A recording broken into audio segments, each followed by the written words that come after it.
नमस्कार, गोलगुरु एकेडमी के YouTube channel पे आपका स्वागत है। आज हम जो करंट में टॉपिक चल रहे हैं उन पे चर्चा करेंगे। उसमें से आज अभी जो हमारी सबसे ज़्यादा चर्चा में चल रहा है वो एयर डिफेंस सिस्टम है।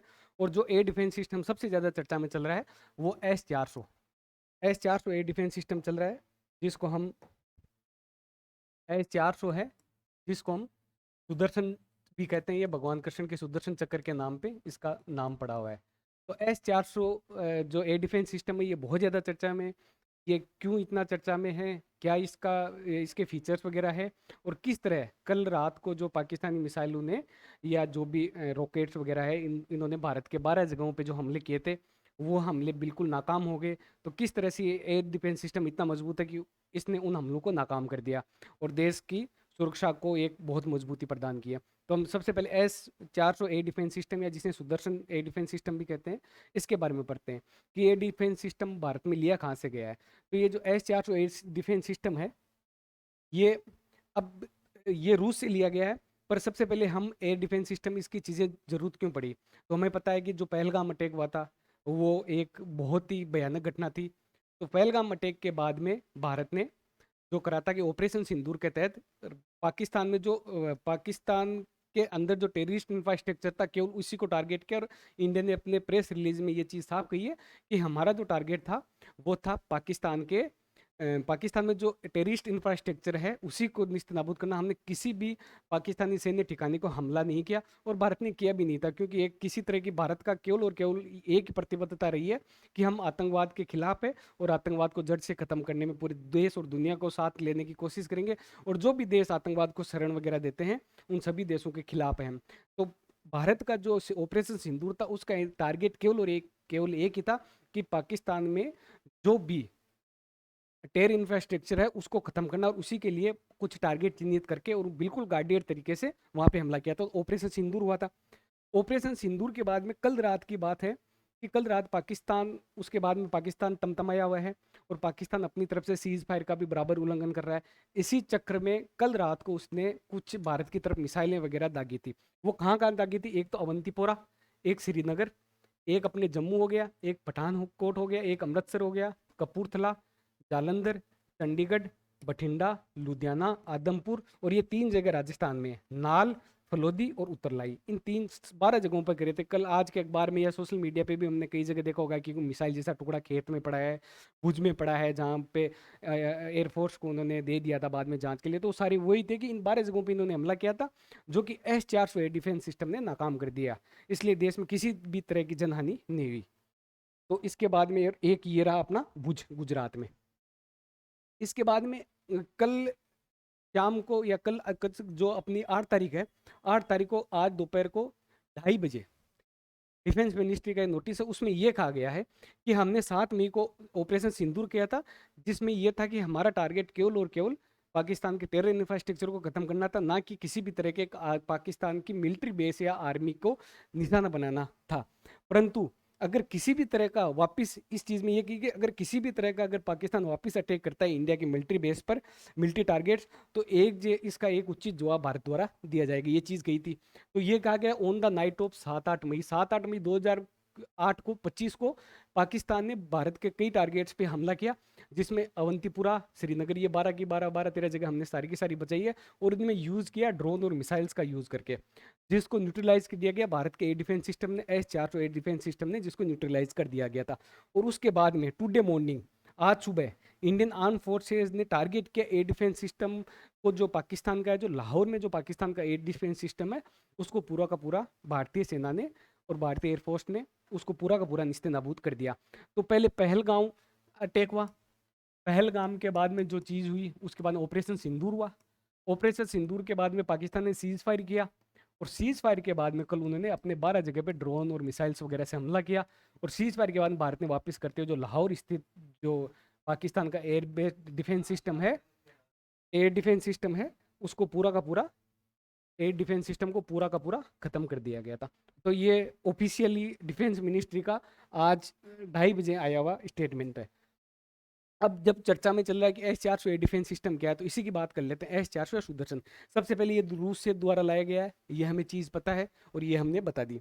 अब ये क्या है कि एक होती है surface to air, surface to air, मतलब सरफेस और यहाँ से एयर में कोई भी ऑब्जेक्ट होता है उसको टारगेट करने वाली चीज होती है। तो surface to air defence system है ये। और एक तरह का लॉन्ग रेंज या लंबी दूरी का एयर डिफेंस सिस्टम है। एक तो ऐसा होता है कि 100 किलोमीटर, 60 किलोमीटर, 150 किलोमीटर तक की चीज़ों को कंट्रोल कर सकता है। ये जो S-400 है, इस 400 का मतलब ही यही है कि ये 400 किलोमीटर तक टारगेट कर सकता है। तो ये लॉन्ग डिस्टेंस का एयर डिफेंस सिस्टम है। तो S-400 400 किलोमीटर, ऐसे सुदर्शन रसिया से लिया गया और जमीन से हवा में मार करने वाला एक तरह का एयर डिफेंस सिस्टम है S-400। अब S-400 की क्या है कि S-400 में कुछ खूबियां कि ये एक साथ S-400 एक साथ, चाहे ड्रोन हो, चाहे मिसाइल हो, चाहे रॉकेट हो, या कोई भी फाइटर जेट हो, उनको एक साथ टारगेट कर सकता है, उनको डिटेक्ट कर सकता है अपने रडार सिस्टम से और एक साथ उनको टारगेट कर सकता है। इसकी ये क्वालिटी कि एक साथ 160 टारगेट को डिटेक्ट कर सकता है। डिटेक्ट करके कमांड देगा, कमांड देके जो लॉन्चर व्हीकल है उससे मिसाइल्स वगैरह छोड़ी जाएगी, उन मिसाइल वगैरह को ऊपर ही खत्म कर दिया जाएगा। अब जो हम एक ट्रक देखते हैं, ट्रक पे इस तरह से 4 मिसाइलें लोड रहती है। तो ये जो मिसाइलें होती है, ये जो S-400 एयर डिफेंस सिस्टम है, इसमें 4 तरह की मिसाइलें होती है। एक होती है शॉर्ट रेंज मिसाइल, जो कि 40 किलोमीटर की रेंज तक चीज़ों को नष्ट कर दे। एक मीडियम रेंज की जो 120 किलोमीटर तक की है। एक लॉन्ग रेंज की जो 250 किलोमीटर तक की चीज़ों को समाप्त कर सकती है। और एक वेरी लॉन्ग रेंज, मतलब जो कि 400 किलोमीटर तक के टारगेट को निस्तेनाबूद कर सकती है। इसलिए इसकी जो रेंज है वो 400 किलोमीटर है, इसलिए इसे long range air defence system कहा जाता है। ये इसको कई टारगेट को कर सकती है। 160 ऑब्जेक्ट को 600 किलोमीटर की रेंज। होता क्या है कि अब हमने दो चीज देखी कि पहले आपने कहा कि 400 किलोमीटर और फिर आपने कहा 600 किलोमीटर। अब 400 600 में फर्क क्या है कि कोई भी टारगेट आता है, ये पूरा एयर डिफेंस सिस्टम है, तो इसका रडार सिस्टम से ये चीज़ों को डिटेक्ट कर ले सकता है। ये है तो ये क्या है कि कोई भी ऐसा ऑब्जेक्ट जो मिसाइल होगी या ड्रोन होगा या फाइटर जेट होगा या रॉकेट होगा, तो उसको अगर कोई भी इस तरफ आता है तो ये 600 किलोमीटर की रेंज में आते ही ये यहाँ पे रडार से एक सिग्नल जाएगा और पता चलेगा कि ऐसा ऐसा कोई ऑब्जेक्ट आया। परंतु इसकी डिस्टेंस 600 किलोमीटर है, तो ट्रैक कर सकता है 600 किलोमीटर में। पर जैसे ये चीज़ 400 किलोमीटर की रेंज में आएगी, तो यहाँ से जो ये हमने 4 तरह की मिसाइलें देखी थी, वो मिसाइलें लॉन्च की जाएगी और मिसाइलों द्वारा इसको हवा में निष्ट कर दिया जाएगा। जो इसका टारगेट है वो कंप्लीट नहीं किया जाएगा। और सबसे बड़ी चीज़, 160 को कर सकता है, 600 किलोमीटर तक ट्रैक कर सकता है, 400 किलोमीटर तक हम उसको टारगेट को नष्ट कर सकते हैं। और दूसरी चीज़, इसका इतना ज़्यादा पोर्टेबल, इतना ज़्यादा ईजिली है ये कि जैसे कोई भी अचानक, आज के टाइम तो हमें पता है कि ऐसी स्थितियाँ पैदा होने वाली है, तो मान लो अचानक भी हमला हो जाए, अचानक भी हमला हो जाए तो इसको 5 मिनट में बिल्कुल तैयार किया जा सकता है और ये रेडी टू फायर होता है। केवल 5 मिनट का टाइम लगता है। तो ये भी इसकी बहुत अच्छी चीज़ है। अब इसमें होता क्या है, सिस्टम क्या होता है कि इसमें सबसे पहले जो एक होता है वो होता है सर्विसलेंस रडार। इस रडार से क्या होता है कि इसकी रेंज होती है 600 किलोमीटर। ये जो रडार है ये 600 किलोमीटर तक की चीज़ों को ट्रैक कर सकती है कि 600 किलोमीटर तक में कोई चीज़ आई है, चाहे वो रॉकेट हो कोई है, तो वो बता देगा कि इस तरह की कोई चीज़ आई है। उसके बाद जैसे ये चीज़ आएगी तो ये एक फायर कंट्रोल है यहाँ से, और ये टारगेट देगा। ये टारगेट देगा इस तरह से कि इस तरह का फायर कंट्रोल करना है। तो ये जो फायर कंट्रोल का टारगेट देगा, तो जैसे ये जो भी रॉकेट है, फाइटर जेट है, ये 400 किलोमीटर की रेंज में आएगा, तो ये जो व्हीकल है जिस पे ट्रक पे 4 लगे रहते हैं, उस ट्रक में से मिसाइल लॉन्च होगी। और वो लगभग लगभग एक साथ 2 मिसाइल लॉन्च होती है। और ये मिसाइल है, इनकी भी कुछ चीज़ें होती है कि ये एक तो इसकी जो स्पीड होती है मिसाइलों को, ये लगभग लगभग अपनी होती है 5 किलोमीटर प्रति सेकंड के हिसाब से। 5 किलोमीटर ये 1 सेकंड में चल सकती है। और दूसरी चीज़ ये है कि ये लगभग लगभग 25 से 30 किलोमीटर के जो है 30-40 किलोमीटर की ऊपर की डिस्टेंस तय कर सकती है। यहाँ से ये जाएगी और जो भी ये ऑब्जेक्ट होगा इसको खत्म कर देगी। इसके बाद में इसमें क्या होता है कि ये कमांड पोर्ट होता है। ये जो ऐसा सा दिख रहा है ना, ऐसा ऐसा ऐसा, ये कमांड पोर्ट इसको संदेश भेजता है कि क्या ये टारगेट हिट हुआ नहीं हुआ। क्योंकि ऐसा माना जाता है कि S-400 डिफेंस सिस्टम की लगभग 95% एक्यूरेसी है। पर 5% में अगर कोई टारगेट बच भी जाता है, 5% में अगर कोई टारगेट बच भी जाता है, तो ये इस कमांड सेंटर के द्वारा जो लास्ट में है कमांड पोर्ट, इससे वापस पता चलेगा कि ये टारगेट है, ये बच गया। तो ये वापस से कमांड देगा, वापस से यहाँ से एक साथ 2 मिसाइल लॉन्च होगी और इस टारगेट को नष्ट करेगी। और इनकी स्पीड होती है लगभग लगभग 5 किलोमीटर 1 सेकंड में ट्रेवल कर जाती है। ठीक है।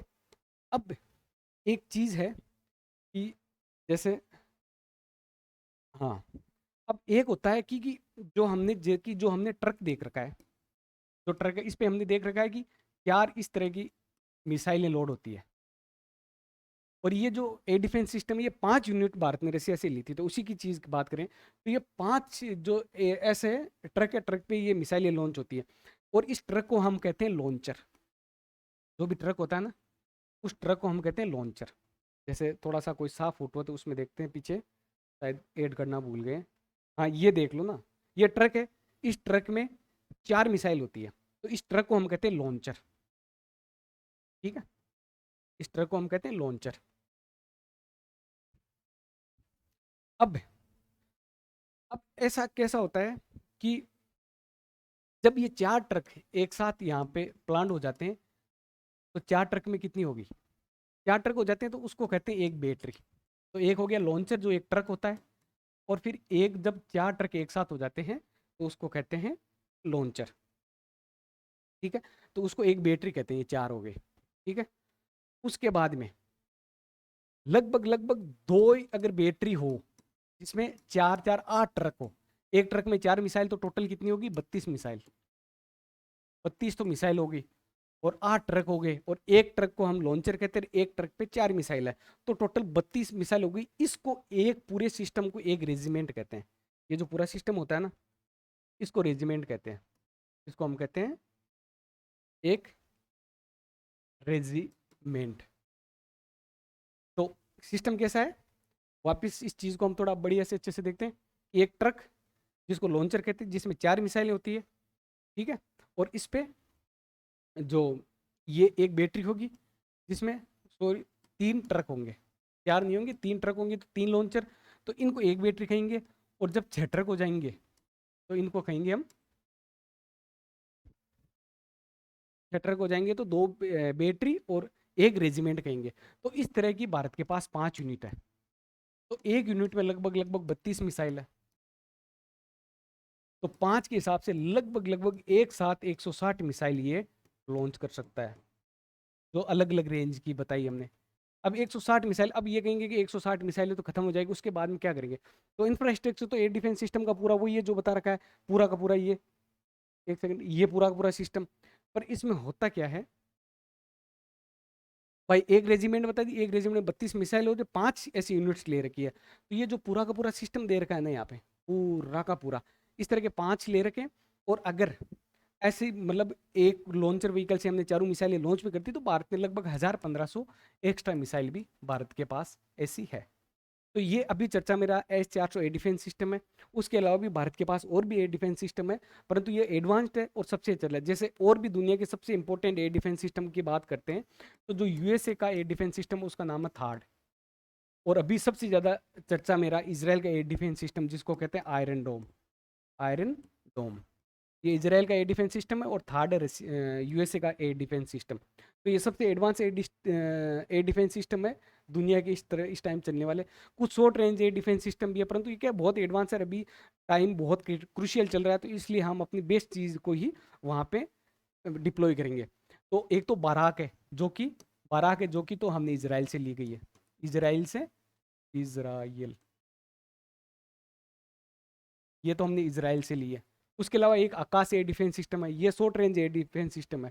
ठीक है, उसके अलावा भारत एक पृथ्वी एयर डिफेंस सिस्टम और एक एडवांस एयर डिफेंस सिस्टम, उसके अलावा QRSMAS भी एयर डिफेंस सिस्टम है। उसके अलावा एक हमने बोफोर्स पढ़ा था, जो main portable air defence system है, जिसको आदमी आराम से कैरी कर सकता है। तो ये S-400 की है। उसके अलावा एक छोटी सी चीज़ और ऐड कर देते हैं, कि अभी चर्चा में चल रहा है कि एक तो बैलिस्टिक मिसाइल, और एक होती है क्रूज मिसाइल। बैलिस्टिक मिसाइल क्या होती है कि ये मान लो मिसाइल है, ये पूरी अर्थ है, यहाँ टारगेट है, तो कोई भी टारगेट होगा तो इसको डिफेंस करने के लिए भी कुछ ना, तो ये इसका रडार सिस्टम है, मान लो ये इसका रडार सिस्टम है। तो बैलिस्टिक मिसाइल क्या होती है कि बैलिस्टिक मिसाइल जब भी लॉन्च की जाती है, तो ये इसका पाथ इस तरह से होता है बैलिस्टिक मिसाइल का। और जो क्रूज मिसाइल लॉन्च की जाती है, उस क्रूज मिसाइल का जो पाथ होता है वो ये पाथ होता है। क्रूज मिसाइल का ये पाथ होता है, बैलिस्टिक मिसाइल का ये पाथ होता है। परंतु इसलिए ये जब भी जाती है तो बैलिस्टिक मिसाइल बहुत अपने टारगेट से बहुत पहले ही ट्रैक हो जाती है, जबकि जब जो क्रूज मिसाइल होती है, ये बहुत ज़्यादा पास में जाके डिटेक्ट हो पाती है, ट्रैक हो पाती है। परंतु बैलिस्टिक मिसाइल का क्या होता है कि बैलिस्टिक मिसाइल इजी से ट्रैक नहीं हो पाती, क्रूज मिसाइल इजीली ट्रैक हो जाती है। कारण ये है कि बैलिस्टिक मिसाइल की जो स्पीड होती है वो लगभग 24-25 हज़ार किलोमीटर होती है। ठीक है। और इसकी जो स्पीड होती है लगभग लगभग 3,500 किलोमीटर के आसपास होती है। तो पास में आगे भी थोड़ा सा डिटेक्ट होना आसान है, टारगेट को भटका सकते हैं। और ये होते हैं, अब ये ना जो बैलिस्टिक मिसाइल है ये बिल्कुल टारगेटेड रहती है कि ये यहाँ जाएगी, यहाँ टारगेट करा है तो यहीं जाएगी, यहाँ टारगेट करा है तो यहीं जाएगी। परंतु जो क्रूज मिसाइल है ना उसका क्या रहता है कि यहाँ जाएगी, परंतु अगर ये ऑब्जेक्ट मूव भी करा, इधर उधर भी जाएगा, तो ये उस हिसाब से अपने आप को करके उस टारगेट को कर लेगी। तो ये हमने S-400 डिफेंस सिस्टम जो अभी चर्चा में चल रहा है उसके बारे में बात की है। और आगे भी ऐसी कोई भी चीज़ें होगी तो उनका भी हम जिक्र करते रहेंगे। और इसी तरह की आगे चीज़ों को अपडेट रहने के लिए गोल गुरु एकेडमी के डिजिटल चैनल पर जुड़ते रहिए। और आज के सेशन से जुड़ने के लिए बहुत बहुत धन्यवाद।